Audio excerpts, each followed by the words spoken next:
Вышел такой прикол. Решили мне загрузить АДР.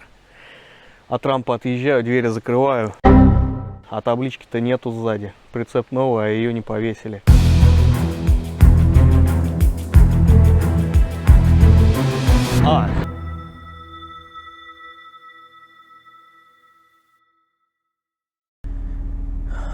Всем наидобрейшего утречка.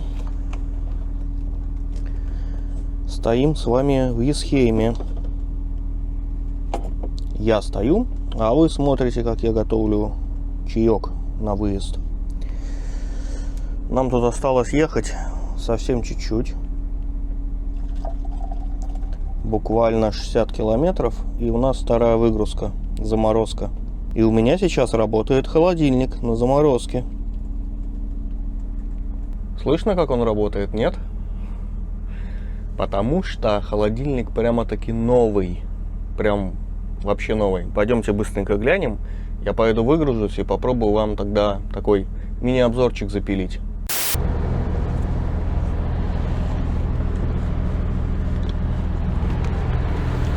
Так.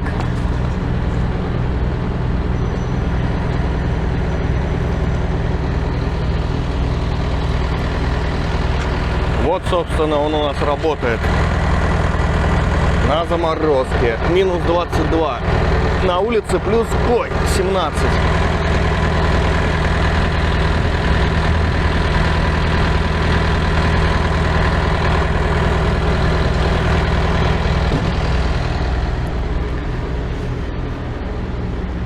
Абсолютно, можно сказать, нулевый прицеп.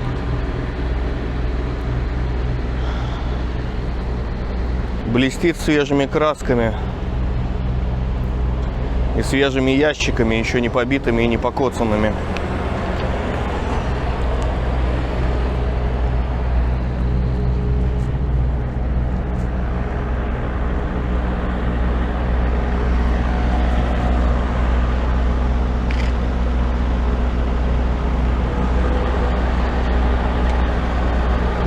Кстати, первое уже отличие видно от других Экери прицепов.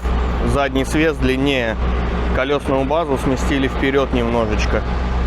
Теперь два ящика и очень-очень низкий бампер. Ну и здесь чуть поменьше места стало, но это не критично. И новый бак топливный.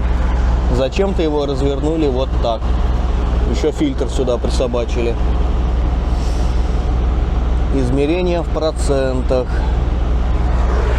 А вот рядом, кстати, старый реф работает. Можете послушать, как у него.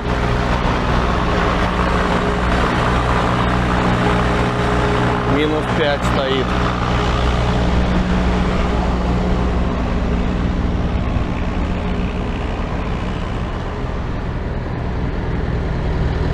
И как у нас минус 24.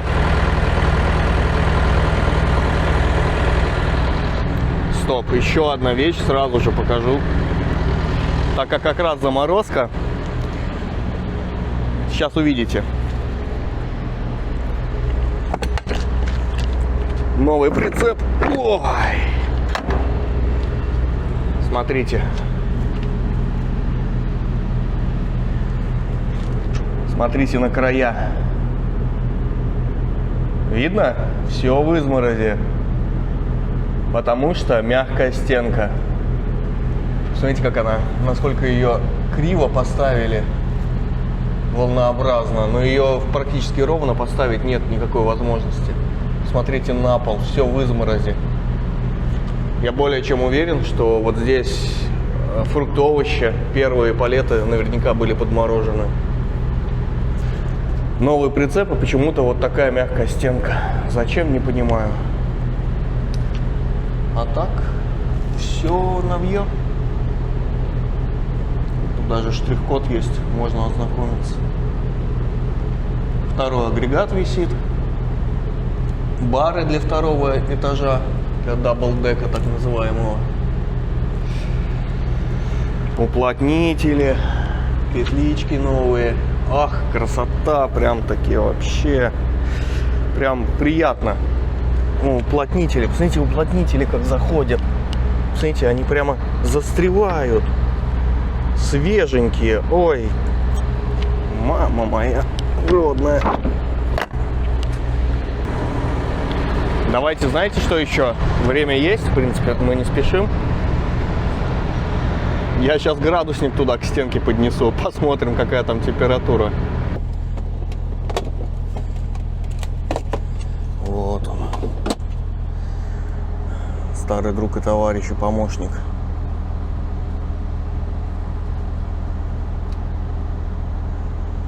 Работает?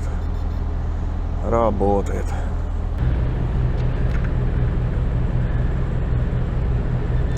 Ставим лазер и направляем вот на стойку.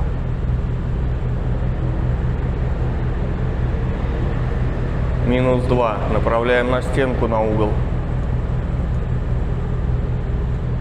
-4. Пол.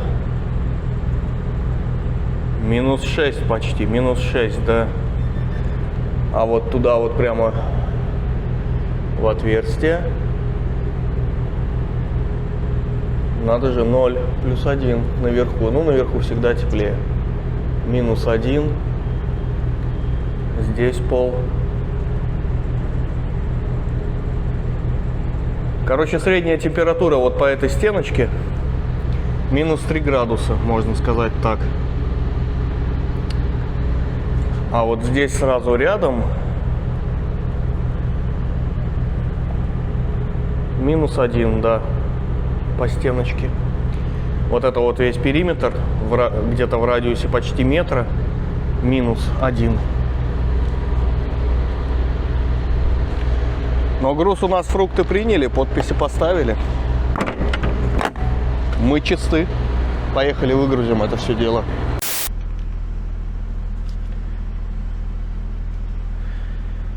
Приехали на это место выгрузки.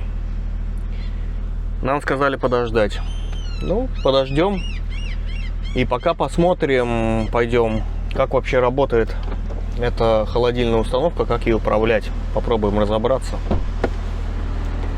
Потому что есть инструкция, но это не наш путь.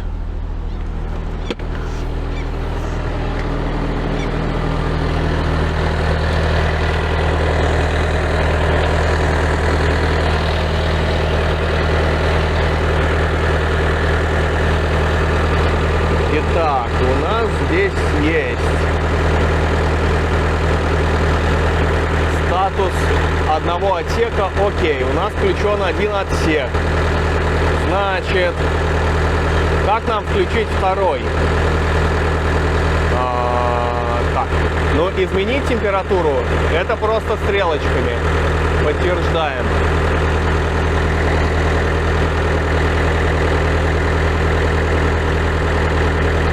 Эти клавиши неактивные.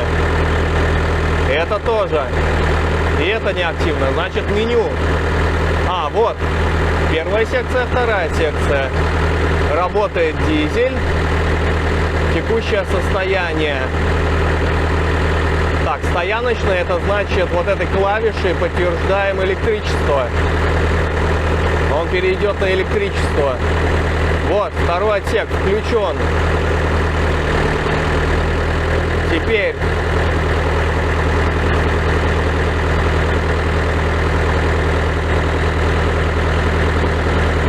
вот второй отсек. Можем выставить температуру.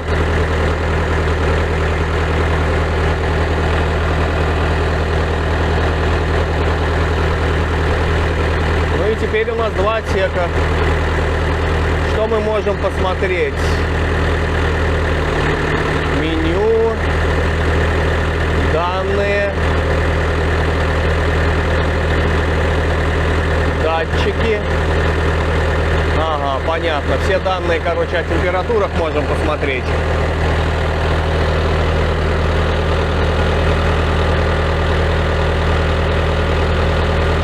Понятно. Счетчики, часы двигателя, 60 часов. Сколько он был включен, сколько от сети работал. Регистратор можем включить, чтобы была вот эта вот полевая запись, так сказать.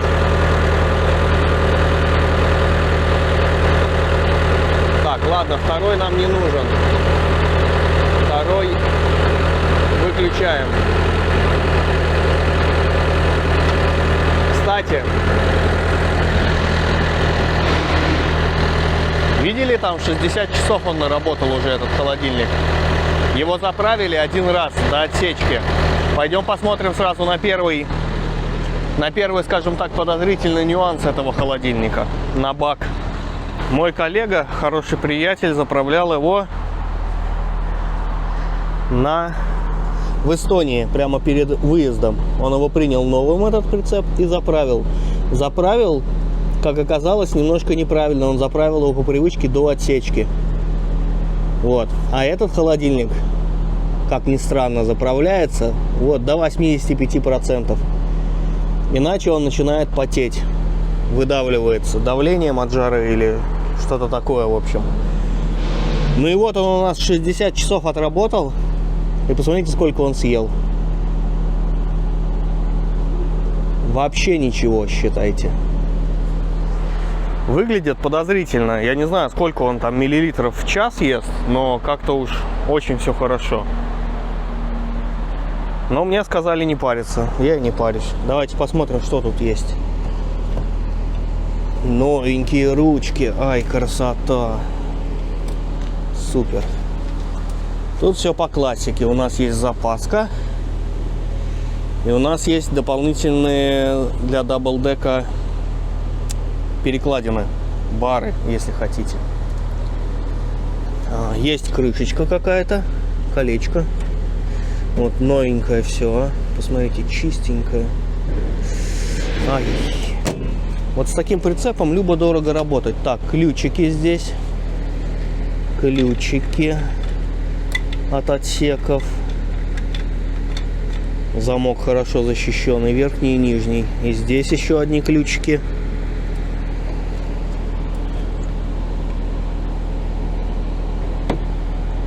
И наконец-таки замочная скважина защищена.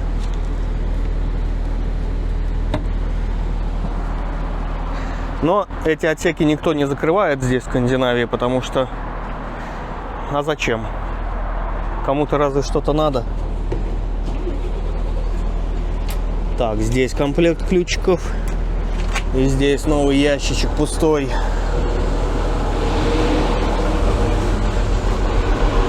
Ах. Здесь значок. This product is partly produced with solar energy. Ого, ничего себе, на солнечной энергии произведен. Круто. Смотрите, ящички все целые. Все замечательно. Так, здесь у нас есть дополнительный уплотнитель запасной. Кстати, это очень хорошая тема. Потому что эти уплотнители, они частенечко отваливаются. Тоже ключики, замочек, все новенькое. Дополнительные еще отсеки. Там то же самое. Смотрите, ключики и сквозной отсек. Это сквозной отсек. Сквозной для поперечин. А этот не сквозной. А вот и я. Кранчики для слива. Тоже все новое, еще не покоцанное, не убитое, не засранное. Рога сделаны, вынесены под прицеп. Что немножечко, я бы сказал, странно. Потому что их практически не видно. Ни боковые габариты, ни эти рога. Только в темноте при повороте. Ну, LED-оптика, само собой. Ручечки все навье. Ну и еще один нюанс. Это то, что, конечно, он реально низкий. Он прям, я бы сказал, опасно низкий. На паромы заезжать очень тяжело. Так. Вот здесь уже какая-то вмятинка, вы посмотрите, а. Вы посмотрите, вмятинка. Маленькая вмятинка, как будто что-то, камень прилетел какой-то. Так, ну это сквозной мы уже видели. Здесь значится распиновка всех соединений электрических в прицепе. Здесь тоже замок. Здесь, значит, Solar Energy. А вот здесь пневмопистолет, который подключается вот сюда. Прикольно, тоже можно просушить, продуть. Это очень хорошо. Здесь какие-то цилиндры. Зачем? Не знаю, честно. Это управление подушками. Нажали, опускаем. Нажали, поднимаем. Здесь давление. Кстати, давление... Какая-то жидкость, что ли? Или... Как будто какая-то жидкость налита в этот датчик, непонятно. Вот. Пневмопистолет. Можно продувать уплотнители, от пыли избавляться. Прикольно. Или, может быть, есть какое-то еще специальное предназначение? Если знаете, говорите. Диски новые, колесики новые, ниппельки новые.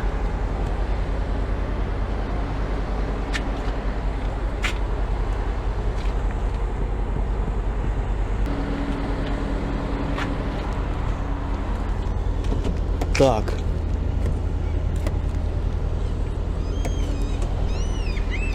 Ну и здесь тоже все навье. Еще одна запаска. Новые ремни, новые замки. Новое все положили. Это для... А вот здесь еще комплект новых ремней с замками. Это, я думаю, крюк для управления с ремнями, видимо, экеревский. Вот эти те самые штуки, которые очень часто теряются. Вот это для того, чтобы снимать и ставить вот эти вот дабл-бары, дабл-деки. Тут инструкция коротенькая сделана. Сейчас могу показать, в принципе, как это делать. Так, еще один ящик посмотрим. Ступенечка, кстати. Ступенечка вот эта вот. Здесь у нас пусто. Еще ремни. И что-то... Что это? Это ADR ящик. Этот самый абсорбент. А за ним какая-то цепочка лежит. Я так понял. Давайте посмотрим. Да, цепочки. 2 штуки.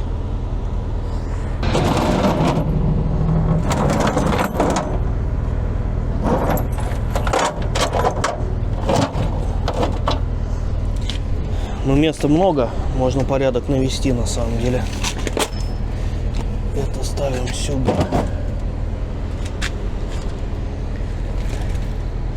А это кладем сюда.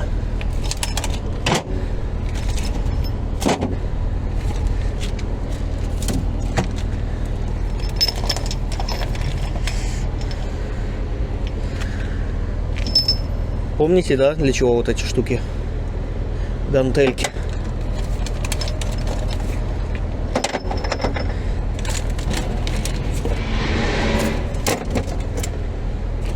Стали мы с вами на рампу рыбку грузить. Такой вот был план, что мы сегодня выгружаемся и сразу же грузимся рыбой. Вот, на заморозке потратили очень много времени, к сожалению. А я вам сейчас покажу, как пользоваться вот этой штукой для даблдека, для 2-го этажа. Заодно глянем, что там. Вдруг, уже грузят. В чем я сомневаюсь. Да. Все как было закрыто, так и остается. Вот, значит, у нас этот даблдек. Руками нам до него не дотянуться, поэтому надо использовать вот эту штуку. Все довольно-таки просто. Ставили, подвели под язычок и нажали.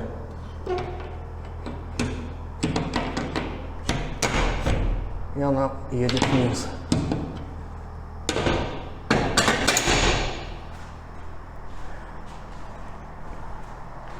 Я думаю, этими штуками все знают, как пользоваться, да? Фиксирующий стопор. И вот здесь фиксирующая ручка.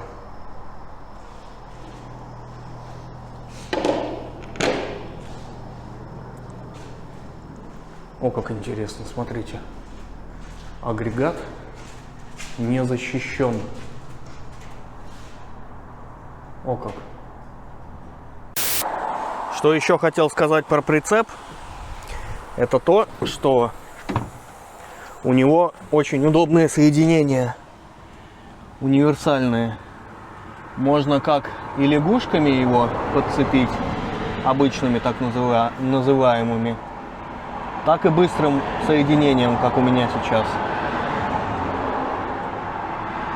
А от тягача только быстрое соединение. У нас есть переходники и на то, а этот прицеп работает с обоими вариантами. Видите, подведено и к тому, и к тому. Очень удобно, очень быстро. Это, кстати, если вдруг кто не знает, НАТО кабель, так называемый силовой кабель для запитки гидравлических агрегатов. В общем, электричество мощное. Пойдемте посмотрим еще, как у нас груз. Мы тут встали на сутки. Пока я записывал, кстати, весь этот ролик, обходил весь прицеп, вышел такой прикол. Решили мне загрузить АДР. От рампы отъезжаю, двери закрываю, а таблички-то нету сзади. Прицеп новый, а ее не повесили. Ну, в общем, вышли из ситуации. Присобачили. Прямо там, на месте. Ну и пока проволокой. Замочка второго не нашли. Так что потом уже на базе сделаем. Ну, точнее, скорее всего, это уже не я буду делать, а тот, кто это должен был изначально сделать. Я, конечно, проморгал, красавчик, но, блин, ребята, надо быть серьезней. Прицепу 8000 пробега. Так, тут лесенка. Оп. Пойдем глянем, как груз поживает. У нас вот офигенный сборник. Вот. Хорошо, что обошлось без даблдека и можно сказать, малой кровью. Грузили 4 часа. 4 часа грузили все это дело. Здесь еще вот мачта. Мачта как-то спрыгнула немножечко. Вот так она должна была лежать.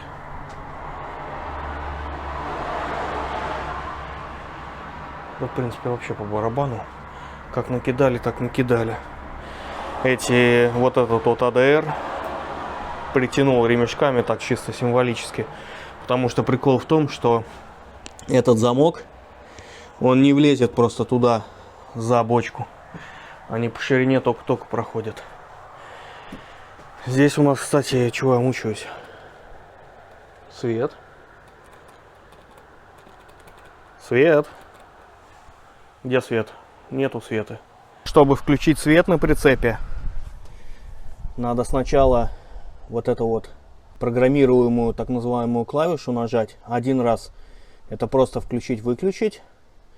2 раза подряд нажмете, он будет час гореть и выключится.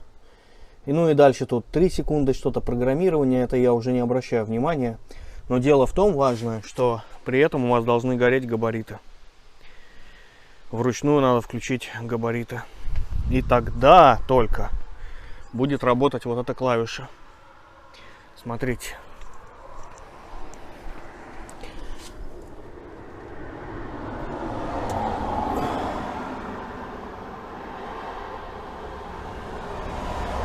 Оп, есть.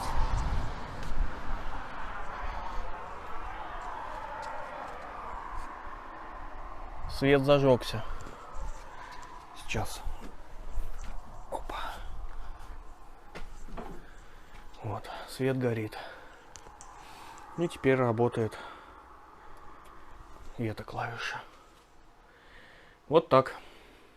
Вот что хотел показать, ребята, еще один вопрос напоследок.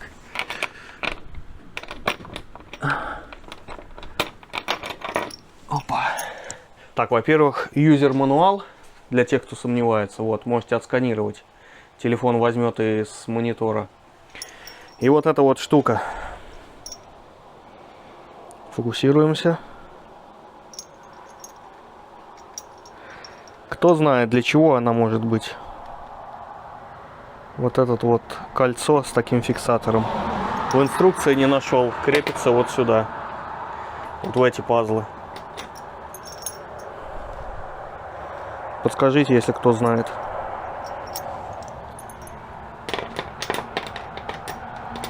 Таким вот образом. Раз.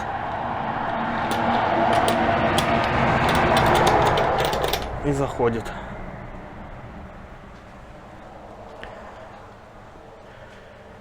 Если кто знает, пишите в комментарии, будет интересно. Вот не нашел ни в мануале, и никто никакой идеи не имеет на этот счет. Вот эта вот штука, то, что я вам показывал, это парковка вот для этих вот. Она усилена, эта пластина стоит, чтобы якобы там потолок не повреждали, когда просто ставишь их все в одно место, мол, большая нагрузка на потолок. Вот. А самое уязвимое место прицепа, значит, это вот эта стенка мягкая и вот эта хрень непонятная. В общем, вот такой вот коротенький обзорчик. Прицеп новый, на нем я не показал пробег. Сейчас ставочку с пробегом будет. Пробег там совсем детский, 8000 с чем-то. Берегите технику, коллеги. До новых встреч.